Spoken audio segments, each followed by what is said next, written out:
Good evening, everyone, and here is your host, Mark Cockrell. Oh, great. Again, an intro and everything, Colin. Yes. Welcome, everybody, once again to the Irish NFL show. Some people might have Christmas, but we're here all year round with your ho stories about the NFL. Michael is on his way flying back from his game visits to Baltimore, Chicago, and obviously the Vikings, wasn't it? Sorry, I can't even remember what Vikings games and he was doing Bears. there. Yeah, there we go. It seems like it's so long ago. So, gents, it's just the three of us tonight. We are brought, as always, in conjunction with our partners at Matchbook Betting Exchange and at Trust Gaming for their support. We're continually grateful. But Colin Cronin and Brian O'Leary, good evening, gentlemen. Good evening. A big night of football. A bumper Tuesday it's lovely coming up to Christmas that we have this, and we have some great guests coming up as well this evening.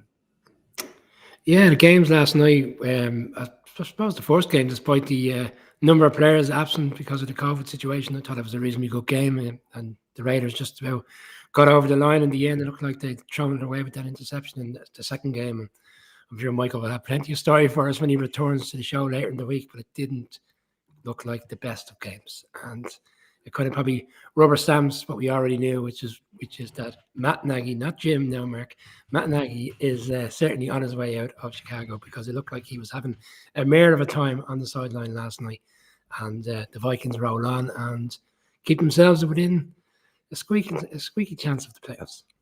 Well, it was certainly misery in Chicago, as it's been for much of the season. I would say the whole of the Browns game was pretty miserable at times as well, especially for Cleveland fans, even though they were there or thereabouts and so close with, a patched up quilt of people. There we get, as you say, Brian, these bonus Tuesday games. So two great games to view. Again, some patchwork teams with dealing with COVID situations. And we're joined by a few guests to take us through this. So first of all, we'll bring in our first guest of the evening, and we talk about being tortured. This man knows a bit about it, living in Philadelphia. Kevin Kinkade, at Kevin Kinkade on Twitter, who covers just about every single sport in Philly, which is cause, I'm sure, for lots of pain at various times, especially with the pain the Philadelphia Eagles can cause him. Kevin, you're very welcome to the Irish NFL show. Hey, how you guys doing?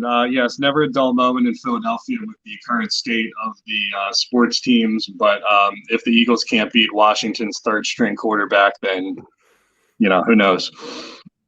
Well, I mean, it could be your second-string quarterback against their third-string quarterback, depending on how you view the quarterback situation there at times. Obviously, the controversies are lying. Before we get into the NFL, though, heavier, Kevin, we ask every guest this, especially from the US. Have you any Irish connections yourself? You ever been over? Any family over here? Do you wrap up around the tricolour on Paddy's Day, basically? Yeah, I come from a family of that has plenty Irish background, and I've been over to. I was in Dublin in 2018. We went down to Cork, and then we did the Ring of Kerry, and stayed in a couple of little towns there. It was awesome. Very much looking forward to get back over there, and nice to know that there's some American football fans across the pond as well. It's always a good thing to see.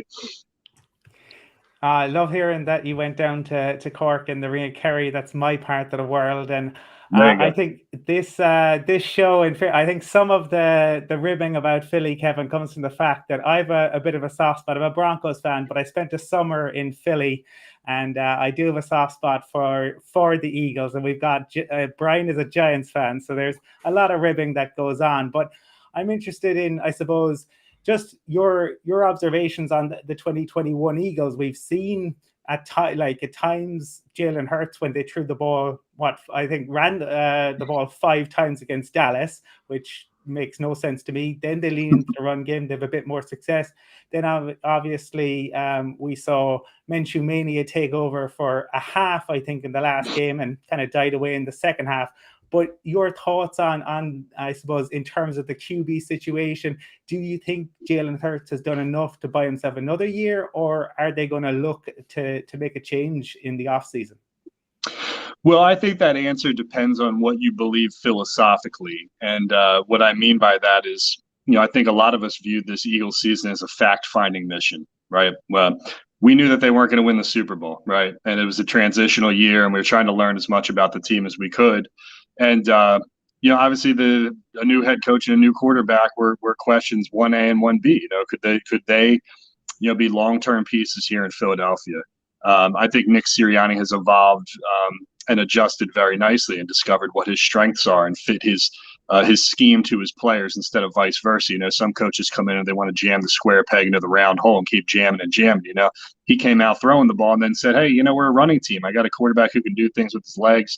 Brought back Jordan Howard, got Miles Sanders and Boston Scott involved, and so they've had some success doing that.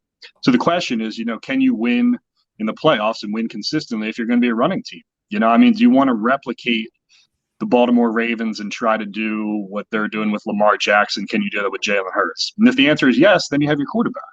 And if the answer is no, then you don't have your quarterback. And so really it's on Howie Roseman and Jeffrey Lurie to decide philosophically if they want to keep being a throwing team, which they've always been over the years, or if they want to commit to building a great defense and running the ball. And that's kind of that's question number one out here in Philly.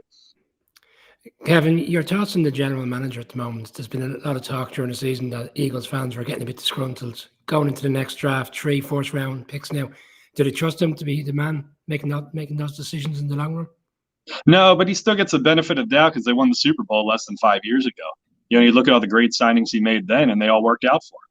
So I think if you're able to remove yourself from the emotional, knee-jerk reaction, up and down roller coaster that Philadelphia sports fans are always on, then you can be confident in Howie Roseman to at least get it right again. I think the thing after the Super Bowl, which was weird, is that they just tried to roll with the same roster and reach for some free agents and do some things that they wouldn't normally do because they felt like they could win another Super Bowl. And now they're kind of in rebuild mode, which is what Howie's done well with over the years. When Andy Reid left, everybody said they were dysfunctional. They won 10 games the next year. When Chip Kelly left, everybody said they were dysfunctional. 2 years later, they won the Super Bowl. So you can trust him to do that. But, some of the little recurring issues that he has make you wonder, are they going to reach for a quarterback? Are they going to put any kind of value into the linebacker position? It's things like those that are his, kind of like recurring weaknesses that you wonder, like, hey, is he ever going to get over that? But, you look at what some of the other teams are around the NFL, and I think he can do a lot worse than Howie Roseman.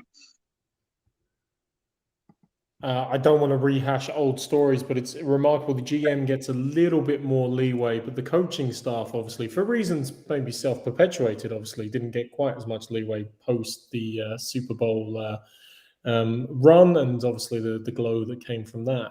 But actually, Kevin, I want to put something to you. Like in our preseason reviews, we were looking at Philly, and we were saying, they're not blessed with star talent. I mean, if you looked at the whole roster, we basically said tight end position. And obviously, there was a contractual question going to come up with Zach Ertz, and they've got the next Ertz in the making, and they've resolved that. They've traded him off to the Cards. Makes a lot of sense in many respects. But everywhere else, there's no real star talent, and it's been proven in the results. They've beaten the below-average teams, and they've generally lost to the above-average teams. I mean, they lost to the Giants as well, but that was an aberration. Despite that kind of mix, where do you really see like the style quality coming from, or the evolution of this team coming from? Because we're other than running the ball a bit more, we still don't see where the talent or where the direction is coming or going.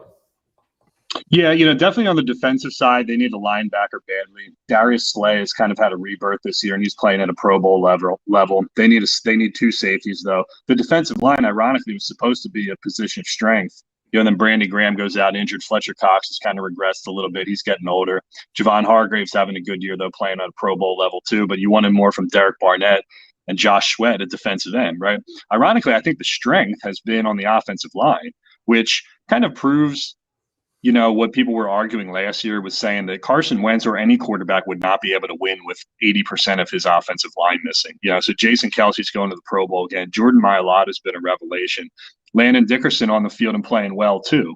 And then Lane Johnson coming back after his mental health break and playing at a high level too, which is why they're able to run the ball, right? But some of those guys are older, and you wonder how much of that is sustainable, But I think it reiterates the philosophy that Howie Roseman has always had. One of the things that has always made him a good general manager is they do value the trenches. They do typically have a good offensive line. They will rebuild the defensive line. I want to say they've drafted more defensive linemen than anybody. over like the last like 5 to 10 years, you know. So they do understand that that's where it comes from. But Devontae Smith looks like a piece. Jalen Hurts, we're not sure. Quez Watkins has some speed too. You know, they've got some holes for sure, but I think to answer the question, they're like exactly where we expected them to be. You know, they have some young talent and some old aging talent, and they're in a transitional rebuild year, and nobody should be surprised by that. And looking towards tonight's game in terms of facing up against the Washington football team and Riverboat Ron, and I mean, they've kind of been up and down this year too, and they've actually maybe done better when their main pass rushers have been out. But how do you think Philly matches up against the Washington football team? I think they match up pretty good because Washington's still missing a bunch of their defensive guys because of COVID, you know, and they have a third string quarterback now because Taylor Heineke and Kyle Allen didn't clear protocol. That actually just came down about 15 minutes ago. So it was 4 p.m. our time, but that was the deadline for those guys to clear and be rostered, you know. But, you know, if they have they had the bye week plus 2 extra days to get healthy, and they should be able to run the ball the way they ran it. In weeks past prior to Gardner Minshew having to come in. And look, with Garrett Gilbert in there and Jalen Hurts in there, I think you're going to see more rushing attempts than we've seen in the entire NFL this year. I wouldn't be surprised if both teams throw it like a total of maybe 30 times. It could very well be the fastest football game that's ever played, but that's if that's the way it plays out, then that'll be successful for the Eagles because that's what they've been good at this year. Kevin, I think there's only 4 players that have actually come through the protocol from the original scheduled time on Sunday afternoon when the game was originally supposed to be played. I assume you're going to. I think it's inevitable now. You're going to say the Eagles are going to win, but obviously further down the line, the next few weeks they don't have to travel really that far in terms of the games. There's no flights. I mean, they've got a real opportunity to push on here if they win this evening. Yeah, they do. I think the stat was after the Denver game, 7 straight games where they didn't have to get on a plane, which is unheard of. Yeah, that never happens over here. And, they had the later bye week too with the 17-game schedule, but there's no reason to think that they can't land a wild card spot, and that would be a great feather in the hat for Nick Sirianni. To come out the way he did and look like quite frankly, looked like he wasn't cut out for the job, and then to adjust and evolve the way he did. In order to finish with a winning record and go to the playoffs would be an amazing accomplishment for them in year number 1. I mean, quite frankly, I think people forget with him too.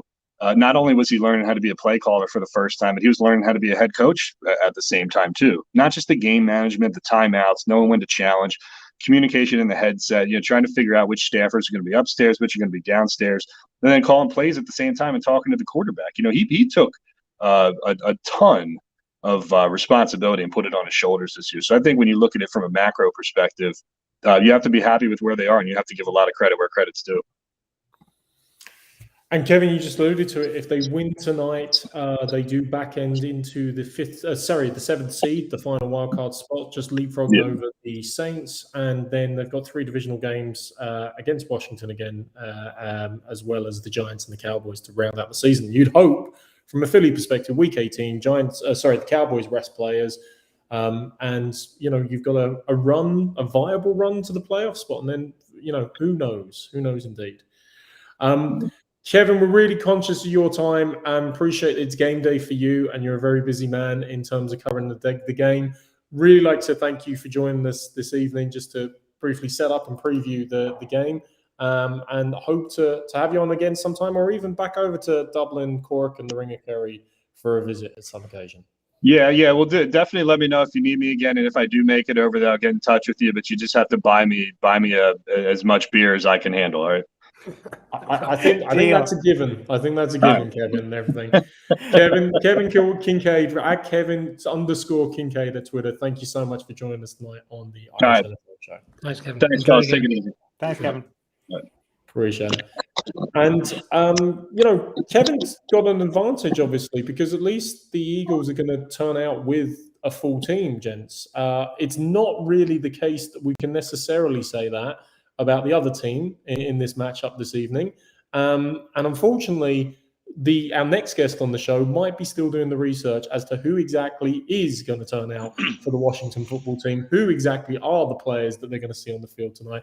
We're joined by Lake Lewis, at Lake Lewis on Twitter, who's a Washington football team insider, the anchor on ABC TV4, the owner of www.sportsjourney.com, host of the After Practice podcast, a very accomplished journo and someone that's covering this team in detail. Lake, you're very welcome to the Washington football team. You're very welcome to the Irish NFL show. Do you know who is going to be on the Washington football team tonight? Yeah, well, I tweeted out probably about almost 20 minutes ago that Garrett Gilbert definitely will be the starting quarterback tonight, and it's going to be it might be tough sledding. He's familiar with the offense, so we'll see if that plays a hand. But I would liken to think that they're going to run the football quite a bit tonight, and hopefully, some of the players returning on defense. And I do apologize. I'm actually in the car with a colleague about to go into the stadium. I think on the defensive line, positive news is you're going to get Montez Sweat back. Matt Ioannidis will be back. John Allen should be back. So they're going to have a full plethora of guys on that defensive front. As well as, in the secondary. I think Cam Curl might be out. But with that being said, I think that they have enough pieces in place to still be competitive. The problem is at your quarterback position. You just don't know what you're going to get. If you can get a solid performance, maybe a C plus B minus performance from Gilbert, you have a chance to compete in this game. But if you don't, it could be a long night for all of us who traveled up here. And I suppose, Lake, what's really stood out from watching this team from a distance is the influence of Riverboat Ron, who's had to deal with just a plethora of injuries this year. What have you made of Ron's second season with the Washington football team? Well, one of the first things you have to give him credit for is that he's never lost his football team. Even when they started the season off and didn't live up to the billing that I think a lot of us thought that they were going to be one of the better young football teams in the league, coming off what they did last year and winning the division. And they didn't start off fast at all. They struggled. They were getting new players acclimated to a new system. And there were expectations. You had a tougher schedule. So there were a lot of facets to why they didn't come out and play well. But then, of course, they went on the 4-game win streak. Naturally, they lost last week against Dallas, but still, they showed that they're a capable football team when everything's clicking. So I think you have to give Rivera a lot of credit in that regard. There have been some questionable decisions that have been made, as far as the gambling at different times. I go back to the game last week against the Cowboys when they had that 4th and 2, and they went for it, but they were down 10-0 at the time and late in the first quarter. To me, you punt the ball. I mean, you still have a lot of football left. They didn't punt. They went for it on 4th down, and it was a fumble recovery for Dallas that they scored on. That when they went up 17-0 after that play, you kind of knew that was it. So with all that being said, I think you have to give him credit for what he's done in his second season. Like last offseason, Taylor Heineke got the contract, which looked very much like a backup contract. And obviously he's been starter since week 1 because of the injury to Fitzpatrick. Just the general feeling amongst fans and from what you get in terms of the vibe and in terms of the interviews, do you believe he's going to be the starter in the long term, or do you think this offseason they'll review the situation again? I think naturally they are going to review the situation, but I really think if he can play solid football, the final 2 games now, because he'll be out this game, you have to really, or 3 games, I'm sorry, you have to think that if they can get a couple more wins, I don't see why he wouldn't be the opening day starter next year. But that doesn't mean he's the long-term answer, because he's not. He's not a franchise quarterback. And I hate to say that about a professional, because that's like dogging his craft. But I just don't think that he's the guy that's going to take this team to a Super Bowl or sustain that kind of success. But I think he's proven that he is an NFL quarterback. And why not be a backup here? In this system, you've come up through it, even back in Carolina. So I just think it could be a nice move for them to not have to rush to draft a quarterback with one of their first picks, because you do have a serviceable guy right now. So maybe you draft someone in the mid rounds that you can develop and not expect for them to get on the field for a year or 2. That might be the smarter move, because they still have a lot of holes to fill on this roster. And like you talk about holes to fill, when the season kicked off, I'd like to say every single one of us on this show had picked Washington to win the division, and it I became did too. totally. You did too. I mean, like it was Absolutely. totally logical at the time. But one of the things that shocked us in the early part of the season was the defense, the very vaunted, very talented defense, especially on the line, just wasn't showing up in games. I mean, obviously it's difficult now. Chase Young's out for the year. As we said, the COVID situation with some of the line as well. But Jonathan Allen, probably the most criminally underrated DT in the league, although he got his deal from Washington. Montez Sweat. It just seemed like it was inevitable. They were going to be a beast. They had ended the last season really well, and it never clicked. I mean, we honestly speculated, was there something more integral wrong in Washington? But you said Riverboat Wrong didn't lose the team. So what did we miss to begin with that just didn't quite click this year?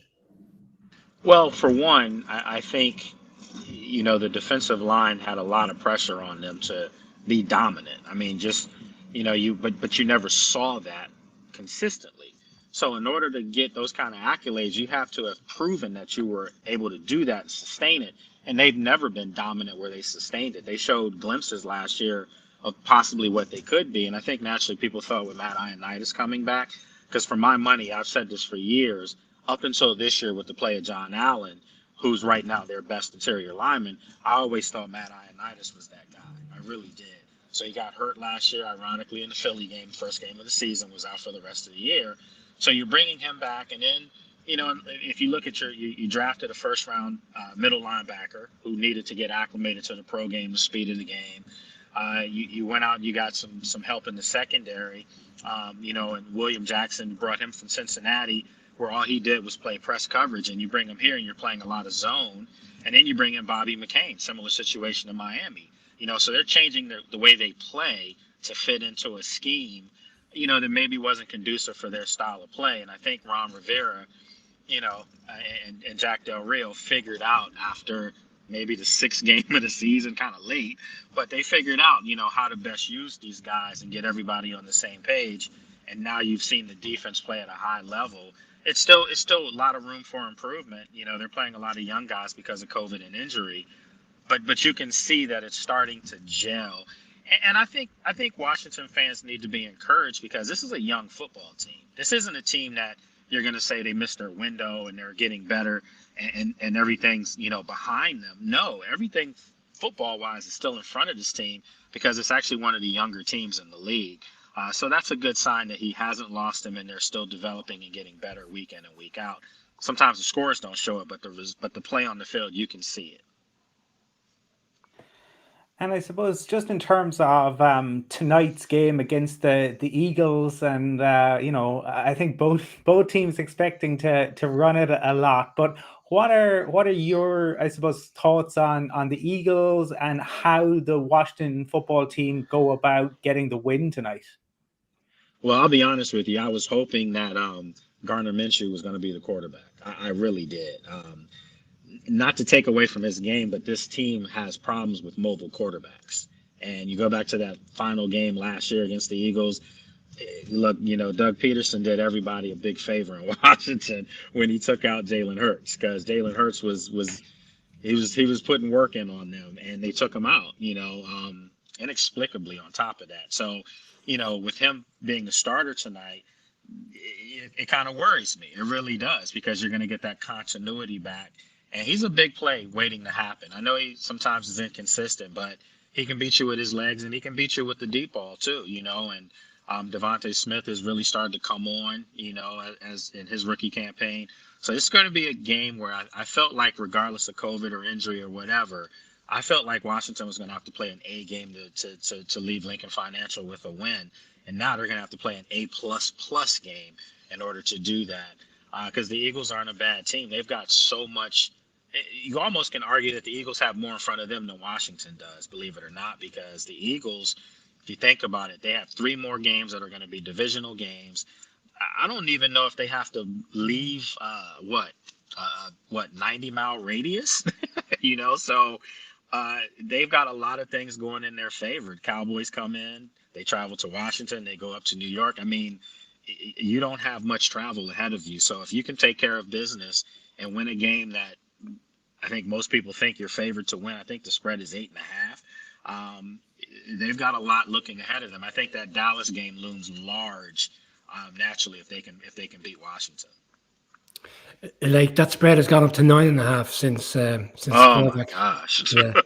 Yeah, it was 6.5. Somebody's got to put some money on that. Somebody's got to Yeah. put money on that for Washington. Yeah, it's jumped from 6.5 up to 9.5 in the space of a couple of hours.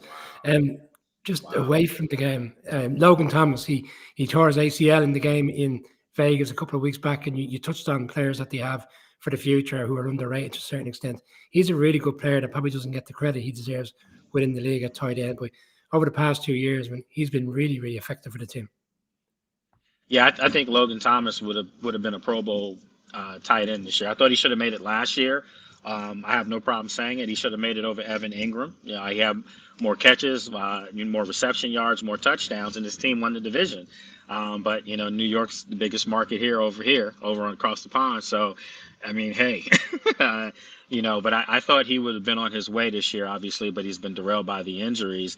But he's a guy that definitely plays well into their future. And, John Bates has been coming on at tight end as well, who they drafted this past offseason. So Ricky Seals-Jones, who you'll see tonight. There's a lot of guys at that position that they really like quite a bit. Sammy Reyes is a little bit more of a project, but he's developing into maybe more of a blocking type tight end. But again, Logan Thomas, to me, I was going to say would have been their third most important player outside of, the quarterback, with Terry McLaurin being 1 and Antonio Gibson being 2, and then, Logan Thomas being 3. And I still think he plays into that as far as the future. Like, as a Giants fan, I don't think we'll be seeing Evan Ingram going to many Pro Bowls anytime soon. And I don't even think he'll be in New York next season either. I don't either. I actually, I'm from what I'm hearing, I'm pretty sure he won't be. So, but that wasn't to throw shade on, on Evan Ingram. I mean, he's a young talent. But when he was coming out of, it was Ole Miss, right? Yeah. I was expecting for him to just be a stud, like an instant top 3 or 4 tight end. And I just remember the drop last year, that big drop that he had. That pretty much kept the Giants out the playoffs. The one in Philadelphia, yeah. The one in Philadelphia. It was easier to catch it than drop it, yeah. Absolutely. Yep. So, guys, not everyone can be Carl Pitts. Not everyone can be Carl Pitts. We've got to allow them all to have their life. Lake, we really appreciate your time. Very conscious. You're, as you say, literally on the way to the stadium to cover the game for your various outlets. I have to finish by obviously direct people to your Twitter account at Lake Lewis, but the reason I also direct people to it is some of the videos you were posting up today the other day of practice were kind of hilarious in one respect, because it was just like, there aren't many people here, and it looked like almost like 3 men in a park almost throwing a ball around. It literally looked like that when I walked out on the field. Well, look, thank you so much for joining us. Here's hoping. We look forward to at least 53 men hopefully being active, or enough men being active out of the roster to play tonight. It will be an adventure, to be sure, with Garrett Gilbert starting at quarterback. And thank you for joining us this evening on the Irish NFL Show, and enjoy the game, obviously. All right. Thank you guys for having me on. I appreciate it. Anytime you want me back on, just let me know. Thanks, Lake. Definitely will. Thank you. All righty. So, gents, I mean, we've got a little bit there of the Eagles side, a little bit of the Washington side from Lake, some great insight, obviously, on how those two team seasons and how they've been built and how the teams have been evolving from the guys that are there literally with them, covering them day in, day out. But, I mean, we might as well consider the picks for this game before we move on to the second bonus Tuesday night football game. Well, Mark, before we do that, we have a question in from our good friend Emmett Ryan, who wants to know, are you growing a Christmas beard, or could you just not be bothered shaving? Emmett, it's a little bit from column A and a little bit from column B. I'll be honest about it, yeah. So Mark doesn't get time to shave, Colin. Come on. I'm just slowly trying to camouflage myself into my backdrop, as you can tell. The milk tray, man. That's what he looks like to me.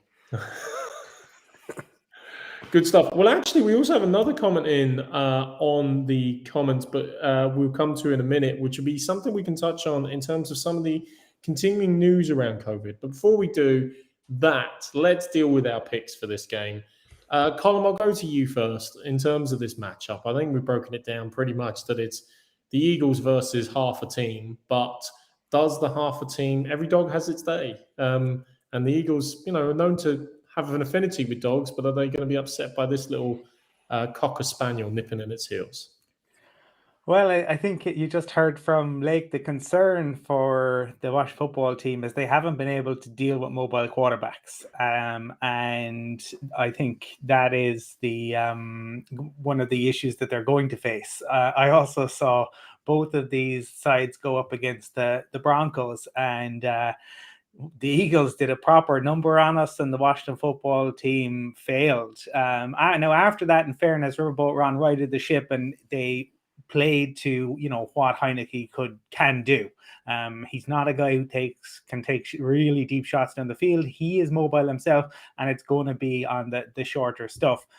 But I think the inevitable wobble came. Injuries take their toll, and I just feel that the Eagles are in a better position to take advantage of this. It's never an easy place to go, and with Hurts back and eager to prove a point after the disappointment of the game against the Giants, and obviously with Minshew coming in the last time, Jalen Hurts has a point to prove. I think that the Eagles will have enough. I do think this will be a real battle in a real divisional matchup. I think you will see plenty of argy-bargy. While, I think Kevin said it might be the quickest game in the world, it might be if it wasn't for all the taunting penalties we're likely to see, because as you pointed out, Mark, there are no superstars playing tonight, and it's only if you're a superstar that you get to get away with taunting going to the opposing sideline. So that won't happen this evening. The refs will be throwing all sorts of flags, but ultimately for me, the Eagles emerge victorious. I have a funny feeling the logo in which you're going to put on the screen won't be an eagle one unless you've had time to adjust it, Colin, because for large parts of the week, I was on Washington in this game. It might come as a surprise, but I felt that Washington defense has really caught on from where they were earlier in the season, and they kind of built something. I know last week was a bit of a struggle for them, but at the same time, I felt they would find a way to control Hurts, and that would allow them, with a quarterback who can be effective, to just win a close game. But having seen the news in the past hour, I mean, where does that leave us? Because not only is the quarterback out, the backup is out, and they're going with an inexperienced tour quarterback. And we saw that last night in large parts of the game. Was the Browns hung around the quarterback, Nick Mullen? Yeah, he threw a few touchdowns, but for large parts of the game, he struggled. And I think that inevitably that's what will happen in the end today, and that will allow the Eagles to win a close game. I don't think it'll be a blowout. I think it'll be a divisional game, which always means it'll be tight, and but the Eagles for me will just about win. And let's see what logo comes up, Colin. Well, the logos were done when the picks came in. So on it looks we'll cancel that. It looks like that. Yeah. So when these were being done up, it looked. Now all of a sudden everyone wants to get aboard the Eagles train. All of a sudden now. Welcome aboard. No. Let's be clear about this. It's not like the Washington football team has been an offensive juggernaut this season. They've thrown for over 300 yards once. They've had one 100-yard rushing game. They've 4 receivers in all of their games have gone over 100 yards in a particular game. Like, it is not like it's the 2008 Patriots and Matt Castle can just plug and play in and be able to keep the train ticking over to a large extent. And yes, when Taylor Heineke was still hopefully going to be the quarterback and be out of the protocols, I too had picked the Washington football team. But the reality of life is, when he's gone, when you're down to your third choice, you only signed this week, and the importance of the quarterback position, not even to mention all the other COVID matters that they're dealing with in so many different places. I mean, I remember we've talked to so many people, but we were talking to Steve Tasker about special teams, and he was pointing out the important role of the special teams coach. And if you lose the special teams player, you've got to replace 4 units, and how difficult that is. How are they going to make up a special teams unit in many respects? Because that is going to be a complication based on how many different players they're losing from across the board in so many ways, let alone, obviously, the importance of the lines on offense, defense, and naturally the quarterback position. So much as I would like to stick with my original pick, Taylor Heineke inspired Washington, still believing in the dream, still continuing that journey and trusting in them slightly more than the Eagles, and hopefully redeeming our preseason predictions a little bit more. It is impossible to stick with it. So I'm flipping to the Eagles as well. I am definitely jumping aboard this train because, dare I say, and may God strike me down if this is wrong, even the Eagles surely can't mess up. I mean, the Raiders nearly did last night, but the Eagles, they won't. Clearly, they won't mess up in this particular scenario. We've got one more to add as well, Colin. So, Mr. McQuaid, who can't join us. Look at that. I was the lone wolf. I was the sole voice in the wilderness. And now gather around the campfire, everyone.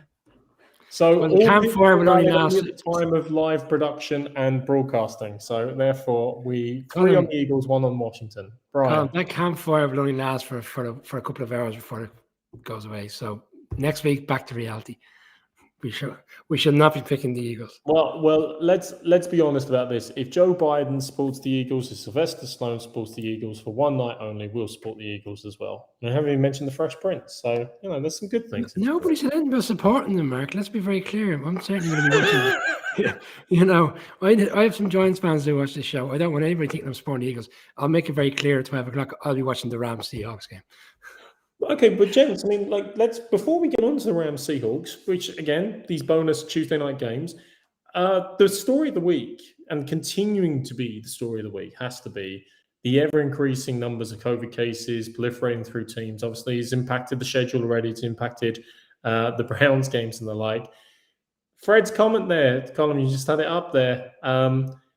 What do you think? Any thoughts on Cole Beasley being placed on the COVID list for any particular reason, guys? And on what's happening in the COVID list in general in terms of how it's impacting the season as it folds out?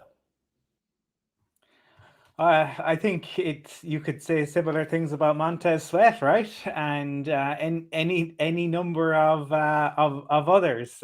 So that's probably my thoughts on it are that Roger Goodell had kind of almost in a Mike McCarthy-esque fashion guaranteed that things were going to go back to normal, and that is not how it's panning out this week. So I'm interested to see what will happen over the course of the next few days, and are we going to see more changes, or are they going to find a way to keep the show on the road in the way in which they want to do that? Because I think that's ultimately what all the protocol changes were about.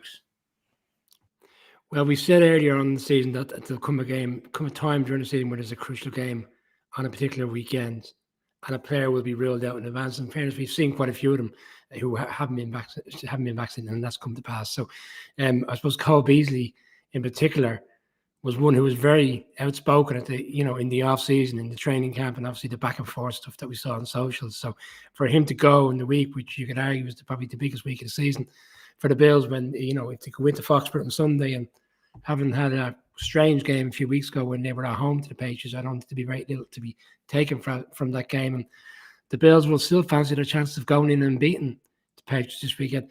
Genuinely, I don't mean it in a bad way. I don't think he will make an impact, on the game either way. I don't think he's had the best of seasons. I think the Bills' offense, when they play well, doesn't play well necessarily because Cole Beasley is in the game and doing his business. Yeah, he's a good slot receiver, but is he going to be the player that takes them over the top on Sunday to beat the Patriots? I don't believe so. So, look, it's a loss, but in the grand scheme of things, is it a loss to the team in terms of their chances of winning the game on Sunday? I don't believe so. But yeah, I mean, of all players, bearing in mind how he's not the only outspoken guy, but I'm surprised it got to the stage where it's only week 14 where it's come to him. Sorry, week 15. So yeah, maybe I would have thought he would have been gone sooner. there you have it. These things can happen. And look, Chins, funnily enough, I mean, I know we've just written off the Washington football team because the amount of COVID impact, the amount of impacts they have because of COVID. But looping back against the Browns last night, I mean, they made it very competitive. Even with the challenges they had in terms of their roster, was that a result of them just playing hard and having so much on the line? I mean, the great graphic, if you win, you're in first place in the AFC North. If you lose, you're in last place in the AFC North. I mean, that's a special occasion in that regard. Or was it more about the Raiders than it was necessarily about the Browns? I felt it was more about the Raiders than it was the Browns. I thought the Raiders, having went on a very comprehensive opening drive, followed by a field goal to go 10-0 up. It looked like the game was only going one way, and the Browns got rallied in the second half. But I mean, there was the Derek Carr fumble, there was the Derek Carr interception. He looked like a very relieved man at the end of the game when he was celebrating with the kicker.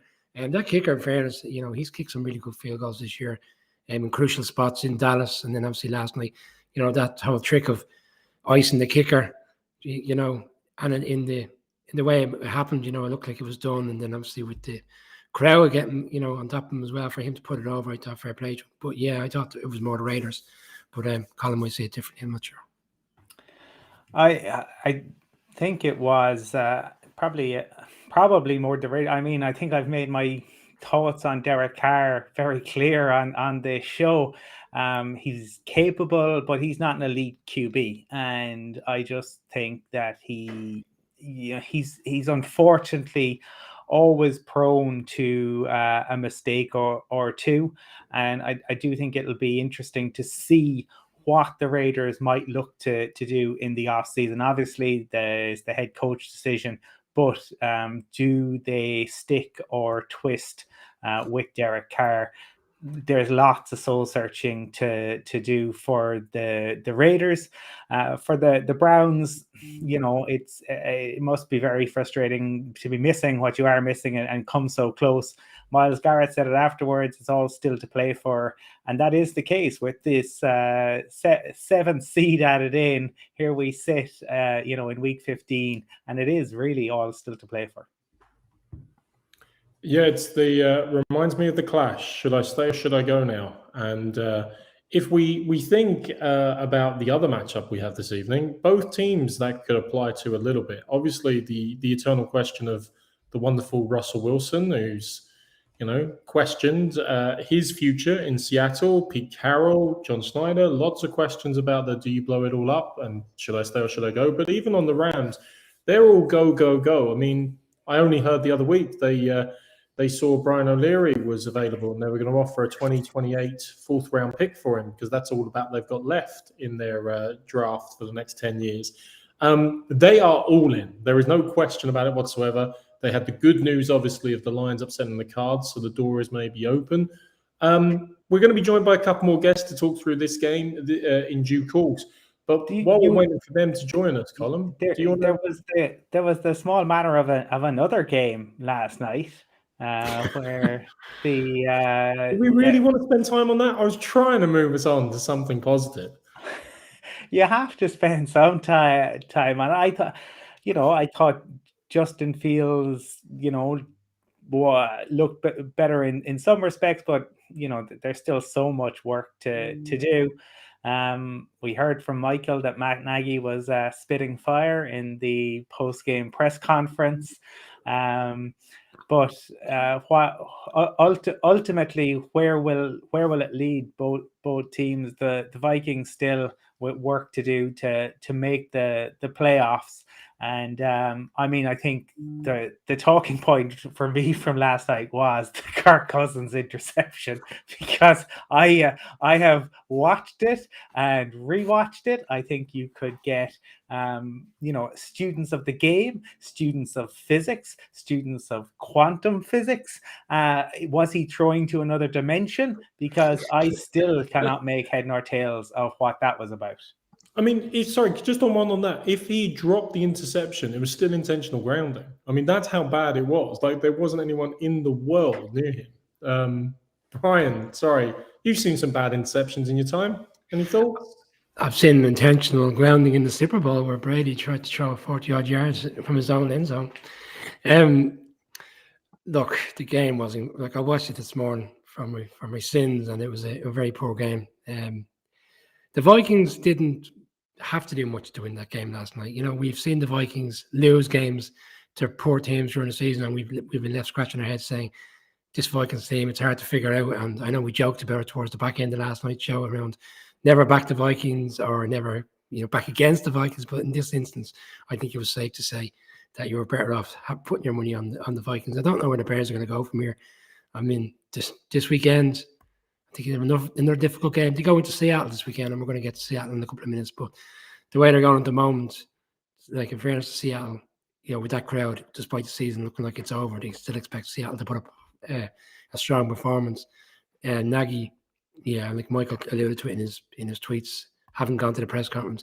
It certainly looks like his time is coming to an end. I think Colin in particular will be rejoicing in that news. One, because he probably feels Allen Robinson will get his wish and move on somewhere else, and his campaign will be really, lifted again this offseason. And he has a soft spot for the Bears as well, I believe, judging by the last week where he was declaring them as one of the greatest franchises in the game. A storied franchise. They are indeed. But we do have a question from Owen Farrell, who wants to know if Michael lost his beard in the USA. All will be revealed, I'm sure, when Michael returns and he can tell us. That wasn't a beard. That was just a marker he used. We have our next guest ready to join us, Mark. Yeah, no worries. Well, look, as I say, guys, just to close out on the Bears, 6 games this year, they've scored under 15 points. 6 games with less than 15 points. We pray for them. We pray for Matt Nagy's soul because he's about to be exercised from that. That's bad even by Broncos standards. Well, as I said, we do have another game coming up this evening, and we're just starting to set the scene for what proves to be a fascinating game. We're joined by another guest to talk to us about the Seahawks-Rams, this time representing the Seahawks. Tim Booth, you joined us previously before. Really appreciate you coming back to joining us at @ByTimBooth on Twitter. And you're the AP sports writer for Seattle. So I love your likes were wife, kids, dog, good coffee, good beer, and dislikes were overtime and extra innings, if I remember correctly from your bio. Yep, that's about right, yeah. Love it. Thank you so much for coming back and joining us again, Tim. Look, Seattle, it's a funny old season, to say the least. I'm sure we'll talk in a bit more detail, but where do you even begin in terms of where you're at as a team this season and where it's going? I mean, it's the eternal question this year. Where is it going to go at the end? Yeah, it's there's a lot to try and encompass when it comes to describing what this season has been so far.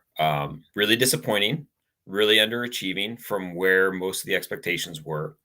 A little bit of some bad luck along the way, whether it was a game here or there that didn't fall their way, or obviously Russell Wilson getting injured for the first time in his career and missing basically 3.5 games, and frankly, probably coming back too soon when he did return. So and then, as you mentioned, the overarching question of what is the next step for this team and this franchise going forward, trying to fix, what was a season where everyone expected them to contend for a division title, and here they are basically clinging to the slightest bit of thread of a playoff hope going into tonight. So there's a lot there, and it's not easily explained. There's no simple answers for what's gone wrong or how they progress forward. And it makes for a really kind of a fascinating situation, but also it makes it really hard to come up with an obvious answer as to, what do they do in the future to get back into the level of contention that they've become used to around here. Tim, given your hatred for overtime, is John Harbaugh now your favorite NFL coach? Hey, yes. In a short answer, yes. I'm all in favor of You know what the funny thing is that yeah, I write that I hate overtime, but frankly, sometimes games that go to overtime with how we have to write our stories at the end of games. Sometimes games that go to overtime are a little bit easier than games that are like decided on the last play or in the last like 10 seconds. And having covered many Seahawks games in years past that have been decided in the final seconds, yeah, sometimes overtime is actually a little bit easier, but I'll also keep it in there as one of my dislikes. But yes, I am a fan of John Harbaugh's aggressiveness and decision making in those situations. You are, but maybe you're the other side, people in the press box might not be. But I'm interested, I suppose, since we last had you on, we've had Pete Carroll kind of uncharacteristically walk out of a press conference after a minute. Now he came back in, but he equally said, at that point, I think there was all the frustration and he didn't know how to fix it. We're a bit further on now. Things have picked up, obviously, a little bit. Where do you think Pete is at this point in the season? He still has that same kind of energy and exuberance and the type of excitement that you don't normally see from 70-year-olds who are still, coaching at this point of their career. So I think there's still, I think he still has the fire and the desire to still do the job.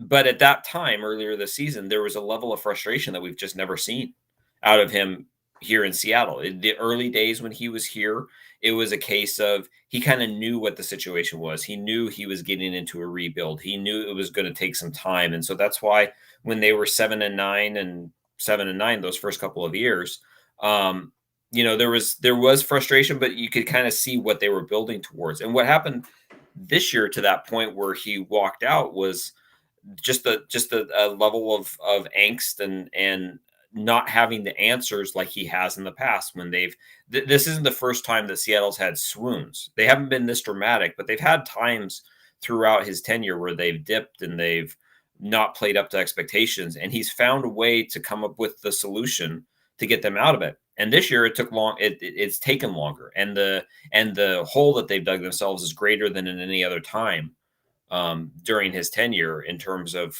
trying to make the postseason. So that's where where those moments came from. That one moment in particular, I think it was after the Arizona game where he stepped out because he was just filled with so much frustration at the situation. I still think he wants to coach, but then that ties in with the whole question, the overarching question of where this team goes after this year is, will he be given the opportunity to coach? Is it time for a new voice? Is it time for someone else to be in charge of personnel? Is it time for someone else to try and get the best out of Russell Wilson and everybody else that's around here? And that all ties in with the unknowns of where Seattle goes after this year. Is Pete going to be given another opportunity? Tim, we recently interviewed David Wall. He's a former offensive tackle. He was part of the Packers offensive line that protected Brett Favre. And we got into a discussion around Russell Wilson and the difficulties in which the Seattle offensive line has had over the past 2 years. And obviously Russell Wilson last offseason was looking for it to be improved. He kind of indicated that he felt that Russell Wilson hangs on to the ball for too long, which causes the difficulty for the offensive line. And it's more on him generating this line. Where would you sit on that kind of scenario? I would agree with that to an extent. I think there's times where throughout his career where he hasn't been protected adequately, but I do think that there is more and more as time has gone on. Like when he was younger and when he was in his infancy of his NFL career, they protected him. They protected him in the sense that they weren't going to criticize him overly. They weren't going to call him out publicly on mistakes he was making, like holding onto the ball for too long or running around and taking hits that he didn't need to. As his career has gone on, they've been a little bit more open about saying, hey, this is on Russell. Hey, this is a mistake that he made.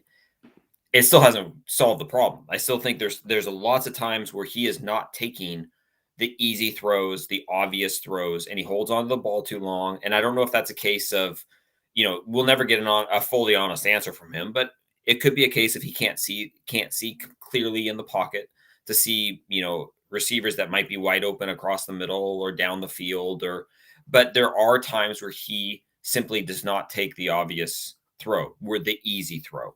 I think back to the Arizona game is sort of a perfect example. There was one play where he had DK Metcalf wide open at the 2-yard line. You throw it to DK, and it was a short, easy throw. You throw it to DK right there. He turns upfield. He breaks a tackle over a tiny cornerback, and he dives into the end zone, and you have a touchdown.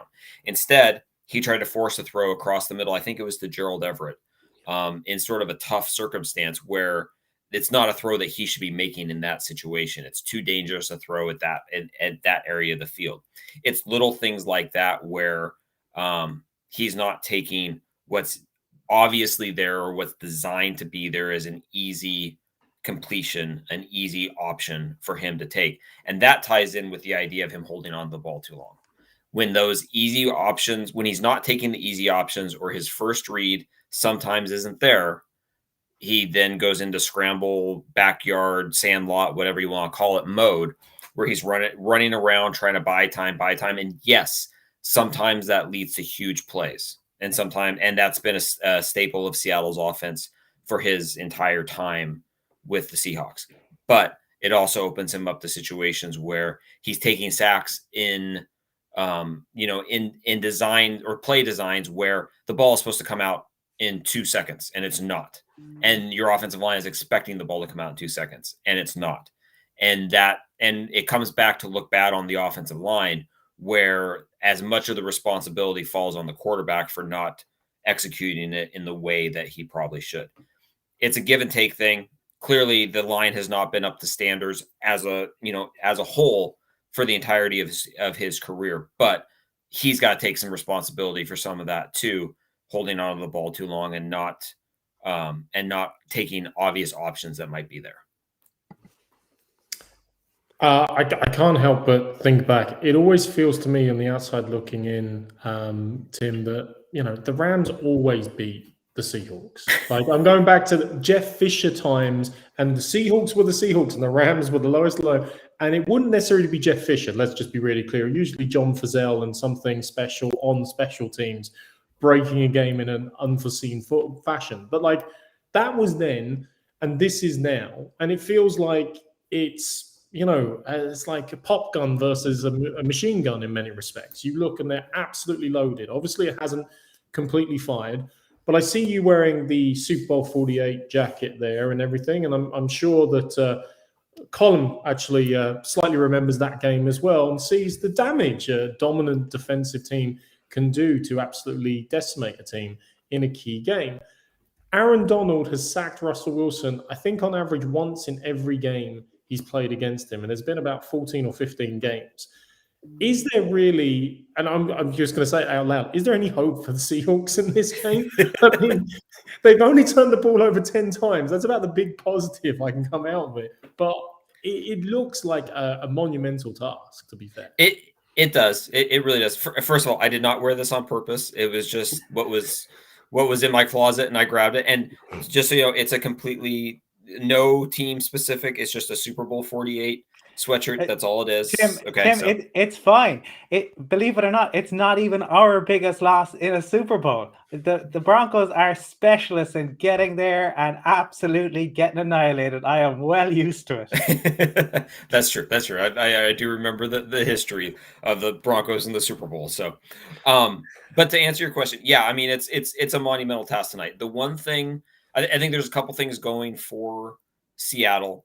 There's a couple of offensive starters, or a couple of starters, but specifically offensive starters who are going to be gone for the Rams because of COVID protocols. By the same token, Seattle's not going to have Tyler Lockett. He wasn't cleared in time to play tonight, so he will not be available. Seattle feels like it found something in the run game last week with Rashad Penny. And yes, it was against Houston. It's the worst run defense in the NFL. He should have run for 100 yards against them. But there was a little bit there where they've been waiting for him to pop for a long time. And because of how he ran last week, there was kind of a decided feeling that he ran with a different style, a different energy, whatever you want to call it. He was a little bit more active with the with his running last week. And so so there's a little bit of a thought there that if you can establish Rashad Penny or whoever it is running the ball tonight, but probably Rashad Penny, and then be able to build some of the passing game around that offensively you can control this game a little bit more and keep Matthew Stafford and Cooper Kupp and whatever running back the Rams are going to roll out there on the sideline a little bit longer and make it a low possession sort of game and try and pull it out in that way. So that's that. I think that's kind of Seattle's hope. And frankly, Rashad Penny's had a couple of pretty good games against the Rams in the past. I mean, his first 100-yard game against or as a rookie came against the Rams on 12 carries. He ran for 108 yards, and he had a couple of big runs in that game. So I think they're banking on that a little bit. Obviously, Von Miller being back and Jalen Ramsey being back is a really bad combination for Seattle, especially with the guys that they're not going to have going into tonight. And I think there's also a little bit of desperation. Like Seattle, you look at the results from Saturday, Sunday, and Monday. Everything fell against Seattle. Every game that they needed someone to lose, that team ended up winning. Tonight is kind of their last stand. If they lose tonight, I don't think after the results of this weekend, I don't think at 8 and 9, if they won their last 3 and got a ton of help along the way, I don't think at 8 and 9 they can get in. So tonight's sort of the last stand, and we'll see kind of how that mix of desperation and all the distractions and chaos and the extra time to prepare and all of that from this week kind of ties in and see how it can fuel them to maybe pull something off. Yeah, I was just going to say, Tim, I mean, Penny rushed against the Texans, but at least it wasn't the Steelers or the Chargers, Runty. I mean, that would have been really performing against the worst of the worst. And Tyler Lockett could be a massive loss. I mean, like, he's already gone over 1,000 yards again, was honing in on his all-time personal best. I think 1,057 yards is his best. And obviously a big part of that offense, him along with Metcalf, as key options for Russell Wilson in the passing game. We are probably going to push you at one point, and I might as well do it now, for a prediction on the game. So, put your hands on your heart and, take off the Super Bowl 48 jacket for a minute and just give us an honest view as to where and how you see it going down. I think with what Seattle's missing and what the Rams got back, I don't see any way Seattle wins this game. I think the Rams win something like 24-17, 24-20. It'll probably be close. It'll probably go into the fourth quarter because that's how all of these games go. But not having Tyler Lockett, they didn't bring up Adrian Peterson for additional running back depth. There's just a lot going against Seattle going into this. I think tonight's kind of it. I think they end up playing out the string the last 3 games with not really much to play for, which is going to be really strange for a Seattle team to be in that situation. Tim, it's always a pleasure to have you on the show. It's almost disappointing that the Seahawks are unlikely to make the playoffs because we'd love to welcome you back in January, but perhaps in the off season, and we can talk about free agency and the draft, and maybe there'll be more news on Pete Carroll and Russell at that point. Yeah, I don't think this team is going to be lacking for news in the off season. So I'd be more than happy to jump back on in the future. Well, thanks very much for that. You can find Tim on Twitter and enjoy the game this evening, even if you don't think the result is going to go the Seahawks way. Thanks, guys. Thanks much. Thanks, Tim. Thanks, Happy Tim. Christmas. Cheers. So that's the view from Seattle in relation to the game tonight. Not obviously brimming with confidence. I think Tim's pretty realistic in relation to the challenge that's facing the Seahawks in the game tonight.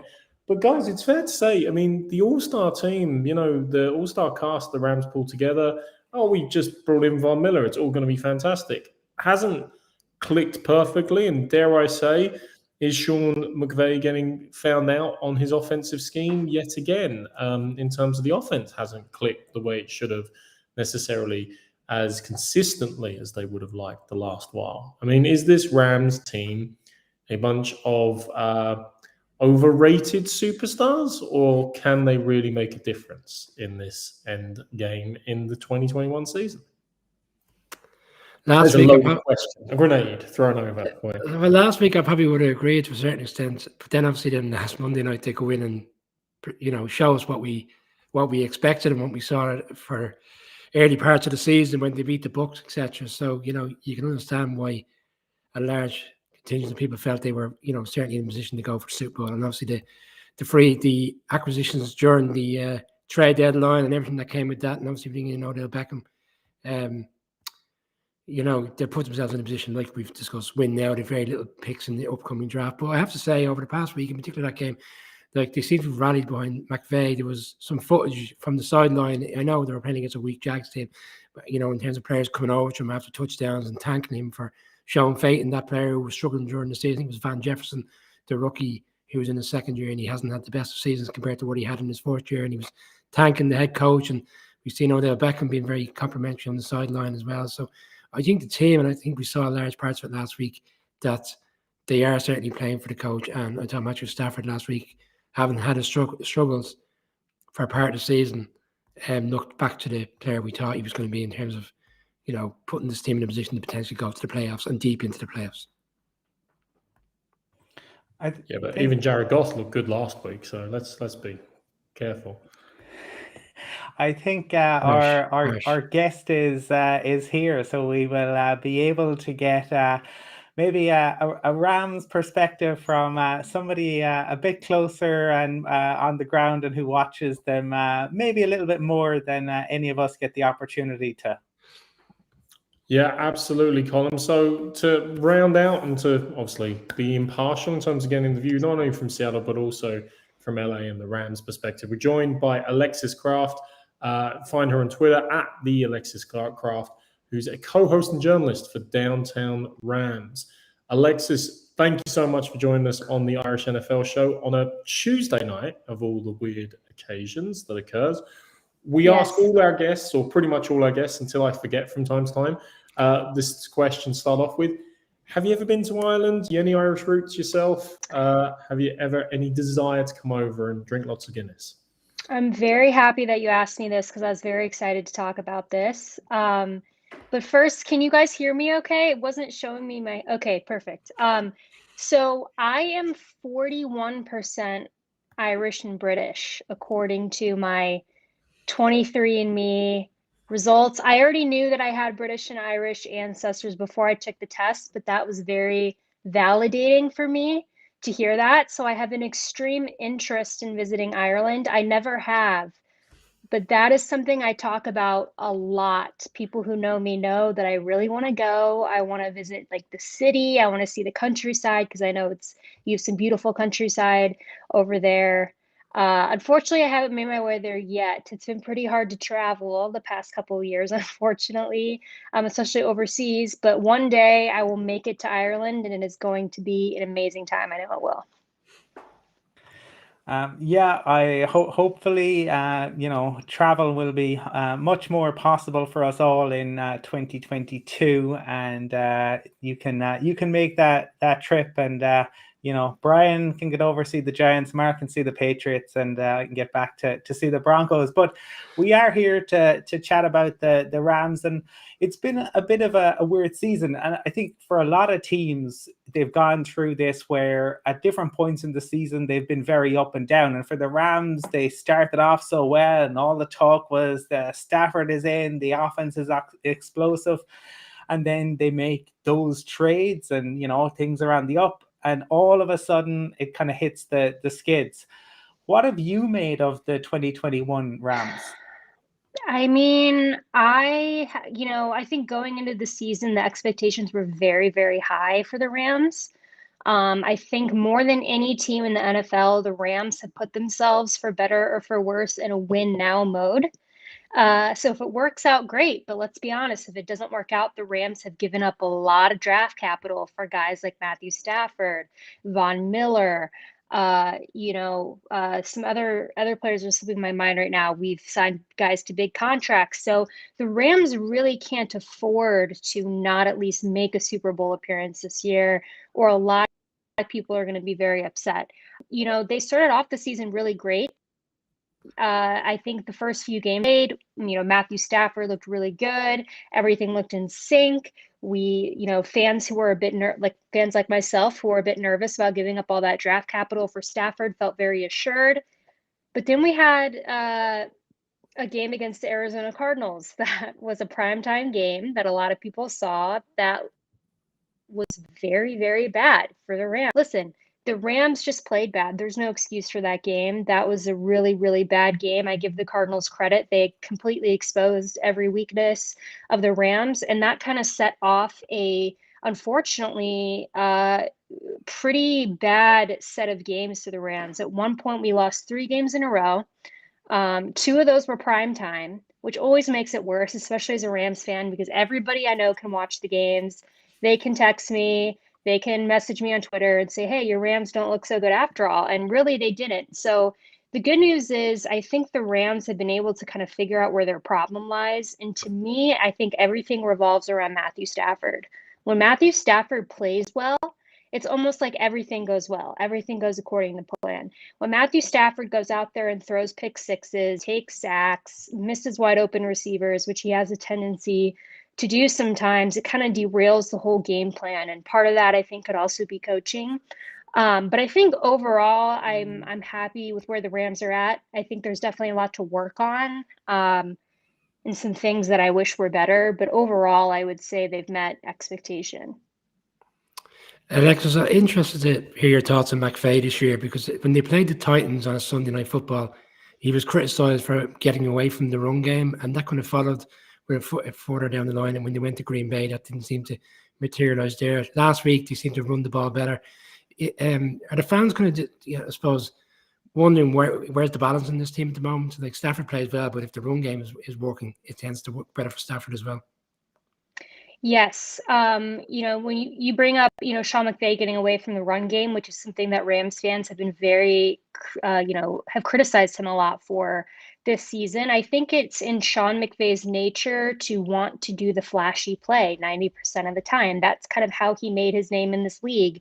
You look back at the 2017 Rams, I believe, you know, lighting it up, you know, back when we had Jared Goff back in, which seems like a long time ago. But, you know, Sean McVay made a name for himself for always doing the flashy play. Unfortunately, I think a lot of teams figured that out and that stopped working. And what, you know, did work is the run game. But I feel like it's taken a really long time for Sean McVay to kind of die to self and be like, we need to run the ball more, because it seems like a lot of games we finally start to get into the rhythm of a run game and then he completely abandons it. And it's not for lack of a good running back core. I mean, we have great running backs. Granted, you know, some have been hurt here and there. Cam Akers has been out the entire season. But Darrell Henderson, for example, whenever he has the ball, he makes things happen. So yeah, I do think it's a fair criticism of Sean McVay in the run game, because especially on those games when Matthew Stafford is not playing well for whatever reason, it is kind of unfortunate to see that he seems to abandon the run so quickly. Alexis, it's look, a divisional game is always a huge game, but it's particularly big given the Cards' result against the Lions, which seems to open the door to the division again. Obviously, if they win, the Cards still have the divisional tiebreaker, so you don't vault them at the moment, but you'll have the same record, and they have a slightly harder, you would say, with the Colts and Cowboys run in than potentially the Rams do. So divisional title comes back on the radar, the idea of home field advantage all gets very exciting, but they have to take care of business. And it's funny you saying about McVay's play corner. I couldn't help but notice the Rams as a team have run for 200 odd yards less than Jonathan Taylor has individually this season so far. But if I flip the side to the flashy play and the receivers, you know, there's 2 words that spring to mind. They are Cooper Kupp. He is twice the yards of Van Jefferson in second place in the Rams as a team. And whilst he's always been a fantastic player, it feels like this season has just been one highlight reel after another. That special connection between Stafford and Kupp, even when he's double covered and everything, does seem to be something special that you hopefully can continue to lean on for the rest of the season. But not only is Cooper Kupp amazing, is the rest of the supporting cast there in the receiving corps stepping up enough. And you've got Van Jefferson, you've got Robert Woods. Like there's good players there to lean on, honestly. Yeah, I mean, I think obviously the heart and soul of our receiving core has been Cooper Kupp, without a doubt. He's been shattering records this season, both for the Rams and the NFL. He's just been Mr. Reliable. He's been, there's not enough good things to say about Cooper Kupp, and I'm not at all surprised by it. I know that this is his best season yet, but if you look at prior seasons, he's always been very consistent when he's been healthy. He unfortunately has dealt with injuries. But as far as the rest of our receivers goes, Robert Woods is out, unfortunately, with the torn ACL. I think he's been out for 2 or 3 games now. But until he tore his ACL, he really stepped up this season, kind of in an unexpected way. He doesn't get as many receptions as seen this season because it seemed like Cooper Kupp is obviously naturally the favorite. But Robert Woods in the run game and blocking and decoying and all that was just great. But it was while losing him really hurt, we did gain Odell Beckham Jr., which at the time when we signed him, it's just kind of crazy how these things work, because when we signed him, I think most Rams fans were like, oh, cool. Like, we like Odell Beckham Jr., not sure how much we need him, not quite sure what this is about. But then that same day, Robert Woods tore his ACL. So what looked kind of like a luxury signing actually became a necessary signing. And then the question became, can Odell Beckham step up? Because Cooper Kupp can't do everything himself. Van Jefferson is in his second year. He's pretty consistent. I think he's very underrated. I think that, Van Jefferson, whenever he has to, and when he's been targeted, he steps up. But we really needed Odell Beckham Jr. to step up with the loss of Robert Woods. We needed to have that. As crazy as it sounds, Odell Beckham, in my mind, is kind of our wide receiver 2 this season behind Cooper Kupp, just because of, what Cooper Kupp's been able to do. And thankfully, Odell Beckham, 3 straight games with a touchdown, has kind of, been proving some people wrong. Some people thought that he, might not be as good as he used to be, all of that. Who knows? All I could say is he's been producing for us. So I'm really happy with our receiving core. We have quite a few injuries, but our top 3 right now, Kupp, Odell Beckham Jr., and Jefferson, have been playing really well. So that's good for us. Alexis, as a Broncos fan, I suppose when Von got traded, there was weeping and gnashing of teeth in Broncos country, given what he did for the Broncos. But yeah, I think if you polled most Broncos fans right now, I think the vast majority of Broncos country are pretty happy with the trade. Now the talk is that the Rams did it because the postseason. But are you surprised that Von has gotten off to such a slow start, given that he's been paired with Aaron Donald and what he could do when he was paired? I know Donald plays in the middle, but when we saw him alongside DeMarcus Ware and how destructive they were, are you surprised that he hasn't gotten off to a quicker start? I'm not surprised. I think Von Miller is every bit as talented and capable to have gotten off to a hot start. I think that in a way, Von Miller's presence, I think the point in bringing him in is obviously not his talent, but it was to almost open up more opportunity for other players. Because if you look at our line, we have obviously Aaron Donald. We have Leonard Floyd, who has been playing amazing this season, and I think is currently leading our team in sacks. We have rookie inside linebacker Ernest Jones. And when you watch Von Miller play, because he is so talented and he's such a big name, teams really have to watch out for him. And when they're doing that, he's actually opening up opportunities for all of these other players to kind of sneak in and make the play. So while statistically Von Miller isn't, I don't think off to such a great start, I think he has kind of an under the radar role with the Rams right now. I will say it would be nice to see him, just for stats sake and flashiness sake, make some big plays. But I think in a way, he's almost kind of like a decoy, for better or for worse. Maybe not so good for him, but for other players on our line, it seems to have opened up opportunities for them. Alexis, just want your thoughts on this game. I mean, over the years, the Rams, even when they were struggling, have always played very hard against the Seahawks, and most of the times they've actually come out and won the game. So interesting to see whether you think that's going to be the case tonight, and we'll push it for a pick on the game as well. I think that the Rams will win tonight. I think the Seahawks. It is always a pretty good game. I can't. I think both teams. There is. Obviously there's three other teams in our division, but the Seahawks are the ones that are the kind of the unspoken biggest rival. It is the rivalry that is most intense between the fans, and I think the players know that as well. I think the Seahawks. Right now I believe they're 5-8. They just don't seem to have kind of a good flow this season. They, from what I've seen from them, offensively, other than Russell Wilson, I mean, they have DK Metcalf.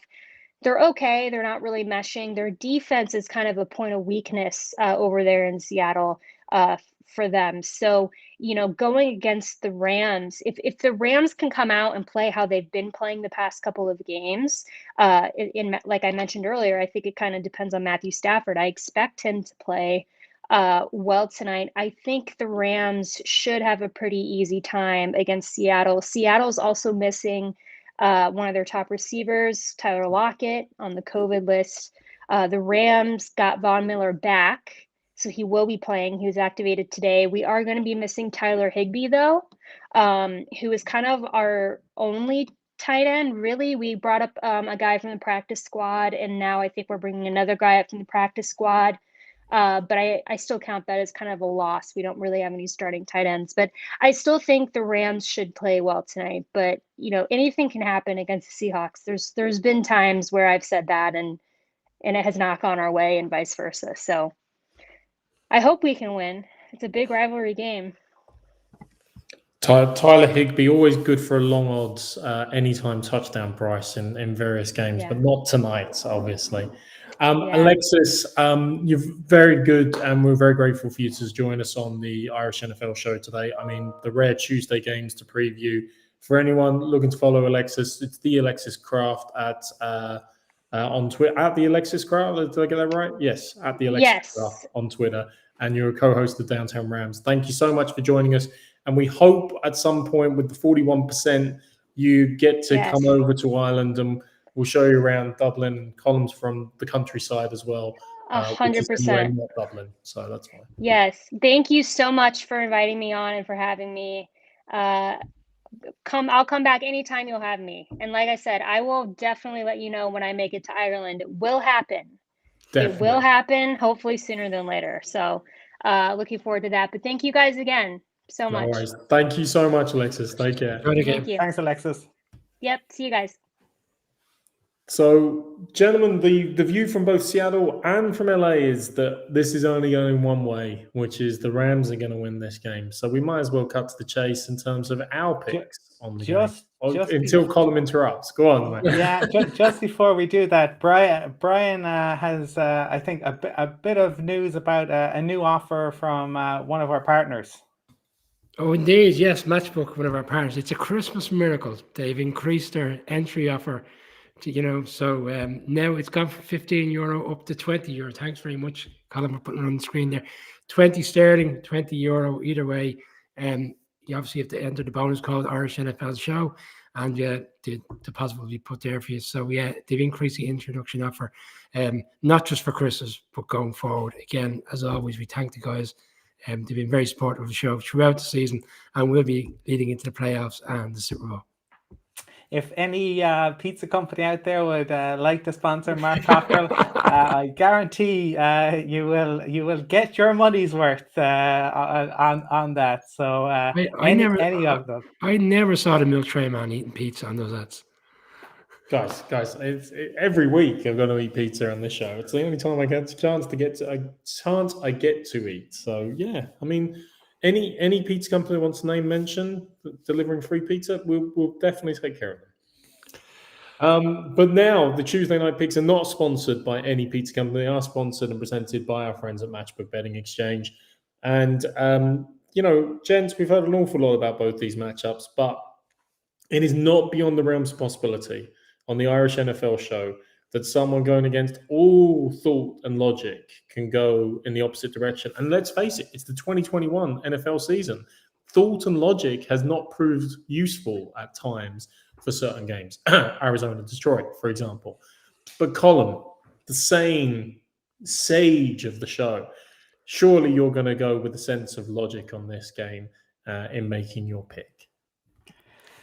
I am, because ultimately for me this comes down to Aaron Donald appears to hate the Seattle Seahawks with the power of 1,000, 1,000,000 suns. It is phenomenal what he just. I mean, it is the Mario, the booster. He gets the invincibility star and he just tears it up. Famously, there was the photo in the last game of the two guys acting like bouncers, desperately holding on to him to prevent him getting to Russell Wilson. And ultimately, he still did get there. Well, he has new, I suppose, newly brought in help in terms of Von Miller. So the Seahawks have even more to worry about. I do think Pete Carroll will, ensure that the Seahawks are competitive in this. Even earlier in the season when they really weren't playing well, they still hung about, and I imagine that they will be gamey. But ultimately, I think that the Rams are going to do enough. I still think there might be questions about the Rams come playoff time, but they are going to have enough tonight, and they are going to move to 10-4 for me. Yeah, I'm with Colin on this. I'm also picking the Rams. Look, the Seattle Seahawks are like on their day. They can play up against anybody. We saw that recently when San Francisco went in there, and I believe we all picked the 49ers in that game, and they surprised us with a really comprehensive performance that day. And we tend to see it when these divisional games come around, that they find a way to get it done. Wilson plays above and beyond what we're used to seeing. But in this instance, having seen the Rams on Monday night and how well they played in Arizona, I think the fact that, again, the Arizona have lost at the weekend, they know this is a great opportunity, significant opportunity in the season to get themselves back on top of the division, get a home game, come to playoffs. And you've touched on it, Mark. I mean, you look at the schedule leading up for the remainder of the season in terms of what Arizona have as opposed to what the Rams have. You know this is arguably probably one of the most difficult games I would still say the Rams have left because of the rivalry, because of the scrutiny that comes with this game. But for me, too many players on offense for the Rams. I think the Rams will win the game. Yeah, forgive me if I'm misremembering, but Colin invoking Aaron Donald's burning passion with the fury of 10,000 suns. I think the game maybe about 4 years ago, and it must have been, in my mind, it was against the Seahawks, but Donald got a sack and there were two penalties called on the play. One was against the right guard for a face mask. One was against the right tackle for holding, and he still got the sack through it all. So it's definitely worth remembering that passion. And like I said, he's averaging nearly at least a sack a game against Russell Wilson. And for all his escapability and his ability to ad-lib on plays, that is a difficult thing. I think Tyler Lockett is a massive loss for the Seahawks in this game. It enables them to completely shift the nature of the defense from the Rams in terms of their prioritization. Their line is too deep on both sides, and there are just too many weapons. Haven't been impressed necessarily by the Seattle defense most of this season, but there have been spots. The Packers game, for example, when they really locked down Aaron Rodgers, albeit in different conditions, but they pretty much locked them down in that Packers team for 3/4 of the game and kept them in it. I think that was the game that Tim was alluding to. Maybe he was back a game too early. Because when he said Russell Wilson was missing for 3.5 games, I thought he was missing for that entire game as well. So I would have said 4.5. But that's just me being petty. Overall, gents, I have to concur. I can't see anything past the Rams, but it's been a funny old season, so I'm very much on the Rams as well. But now, with the three of us having picked, and I mentioned that Colin was the sane and sage one on this show, the sword of Damocles dangling over the neck of whichever team is unlucky enough to be picked by Michael McQuaid and therefore cursed is now dangling over the neck of this game. And Colin, if you'll do the honors, has he cursed? Oh, he's cursed the Rams. Oh, okay. That might be the single worst scenario to occur to the Rams this evening. But we'll see how it plays out. Gents, before we wrap up, obviously, it's fun talking on Tuesday night. Some good games you had last night. Hopefully some more good games to look forward to tonight. And then into our Christmas spirit and fun. Merry Christmas to Fred. Merry Christmas to all our viewers. We're going to be back again. We're going to be back again on Thursday. So we're going to be back before Christmas Day, obviously, previewing the next week. Michael McQuaid has just landed in New York, up the Jets. Between the Jets and the Giants, they've is he going home, or is he going off to recover some Jets training stuff? Well, do you know what they've? He might be covering the Jets in training camp as well. But between the Jets and the Giants, Brian, in the last 10 years, they've averaged 0.25 is the win percentage. Something ridiculous. Mark, don't ruin a Tuesday night with two games. I don't know. Okay. Let's just leave that for the weekend show to discuss. All right, well, we'll come back to that. We'll come back to that. But yes, Merry Christmas to Fred. Merry Christmas to everyone. In case you don't catch the Thursday show, but we will be back on Thursday again, recapping the Tuesday night games. Looking forward to all the games for the weekend, and we may throw in a little special Christmas bonus surprise with a little special interview along the way as well. Who knows? Watch this space. Before we go, gents, Colin, Brian, anything else you want to add to the mix? It's just, I suppose it has been just such a crazy season. I am intrigued to see, what is going to happen. I think the fact that the Saints completely shut down the Bucks, it still probably remains, outside of Brian's text about Matt Nagy potentially staying. That remains the shock of the season for me. But I had something else the week before that, something else the week before that. The NFL is the league that keeps giving. So I'm really intrigued to see what's going to happen over the remainder of the regular season. We got to this point of the season, Mark, when no games have been moved. And obviously, as the games have been moved over the past week, your head can only explode because you've had Sunday, Monday, Tuesday, this week, Thursday again, back to normality. But then we also have games on Saturday, with it being Christmas Day. There's 2 games on Saturday night, and then obviously we're back into Sunday, and we're back to Monday with no games to be moved as of now. Hey, I just want a Wednesday game and a Friday game. So we do what we did in 2020, which is the first time the NFL ever had a game on every single day of the week. But hey, probably run out of time for that. But that was a bit of fun, wasn't it, guys? You're right, Brian. It's going to be a crazy couple of weeks. It's always crazy in the NFL. Thank you, everyone, for listening. Thank you all to our guests from all the 4 different teams, obviously, coming on the show this evening. Greatly appreciate that, as always, and appreciate everybody's support. So, Nolik Hona, Agwina Usul, Agus Ihawa. We'll see you again soon. Enjoy the games, everyone. Should be some interesting ones this evening. And yes, to echo Mark, thanks to our guests. So, yeah. Good night. Good night.